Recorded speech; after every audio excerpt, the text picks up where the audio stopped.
Friends, ఇప్పుడే అందిన వార్త. హెలికాప్టర్కి ప్రమాదం, దేశ ప్రధాని ప్రాణాలకు ప్రమాదం. ఈ విషయాలన్నీ తెలుసుకునే ముందు వీడియోని పూర్తిగా చూడండి, అప్పుడే మీకు పూర్తిగా అర్థమవుతుంది. అదేవిధంగా చాలామంది సబ్స్క్రైబ్ చేసుకోకుండా వీడియోని చూస్తున్నారు. దయచేసి సబ్స్క్రైబ్ చేసుకోండి. సబ్స్క్రైబ్ చేసుకోవడం వల్ల నేను చేసే ప్రతి వీడియో అప్డేట్ మీకు ముందుగానే నోటిఫికేషన్ రూపంలో వస్తుంది. అదేవిధంగా లైక్ చేయడం మర్చిపోతున్నారు. దయచేసి లైక్ చేయండి.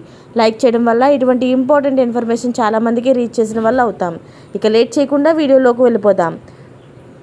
దేశ ప్రధాని హెలికాప్టర్ ప్రమాదంలో చిక్కుకున్నట్లు స్థానిక మీడియా పేర్కొంది. అజర్బైజాన్ను సందర్శిస్తున్నప్పుడు ఈ ఘటన చోటు చేసుకుందని హెలికాప్టర్లో అధ్యక్షుడితో సహా ఆయన సిబ్బంది ఉన్నట్లు తెలుస్తుంది. అయితే ఇరాన్ అధ్యక్షుడు ఇబ్రహీం రైసీ అని తెలుస్తుంది. అయితే 3 హెలికాప్టర్లు కాన్వేలో 2 గమ్యస్థానానికి సురక్షితంగా చేరుకున్నట్లు తెలుస్తుంది. రైసీ ఇరాన్లోని తూర్పు అజర్బైజాన్ ప్రావిన్స్లో ప్రయాణిస్తున్నారు. ఇరాన్ రాజధాని ట్రాహెన్స్కు వాయువ్యంగా 600 కిలోమీటర్ల దూరంలో అజర్బైజాన్ దేశంలో సరిహద్దుల్లో ఉన్న జోల్ఫా అనే నగరానికి సమీపంలో ఈ ఘటన జరిగిందని ప్రముఖ ఛానల్ తెలిపింది.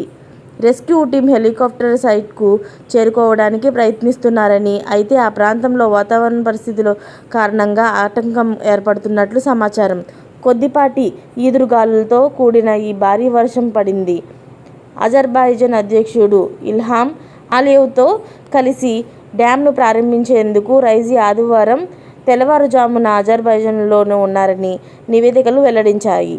ఇలాంటి లేటెస్ట్ అప్డేట్స్ అనేవి మీరు ముందుగా పొందాలి అనుకుంటే ఛానల్ని సబ్స్క్రైబ్ చేసుకోండి. అలాగే పక్కనే ఉన్న గంట సింబల్ని క్లిక్ చేయడం మర్చిపోకండి. Thanks for watching friends.